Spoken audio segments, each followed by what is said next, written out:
Juru bicara gugus tugas COVID-19 Sumsel, Yusri mengatakan, 29 pasien positif baru tersebut berasal dari Palembang sebanyak 20 orang, Lubuk Linggau 5 orang, Pali 2 orang, serta masing-masing 1 orang dari Banyuasin dan Musi Banyuasin.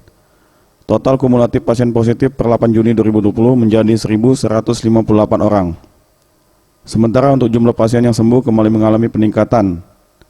Tercatat ada tambahan 47 pasien yang kini dinyatakan sembuh dari COVID-19 dan kini berjumlah 391 orang. Sementara untuk yang meninggal dunia saat ini masih berjumlah 42 orang. Selain itu, untuk update orang dalam pemantauan atau ODP sebanyak 2.140 orang dan 409 pasien dalam pengawasan atau PDP di rumah sakit maupun isolasi mandiri di rumah. Kemudian kasus konfirmasi baru pada hari ini Sumatera Selatan mendapatkan penambahan sebanyak 29 orang, sehingga total kasus positif di Provinsi Sumatera Selatan sampai hari ini berjumlah 1.158 orang.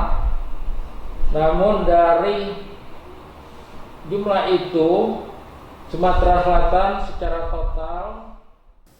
Gugus tugas COVID-19 Sumsel meminta masyarakat agar tetap patuh untuk menjalankan protokol kesehatan setiap beraktivitas, selalu pakai masker setiap keluar rumah, jaga jarak, dan rajin mencuci tangan. Sebab hal itu merupakan cara yang efektif agar terhindar dari penularan COVID-19. Tim Liputan, Sriwijaya TV.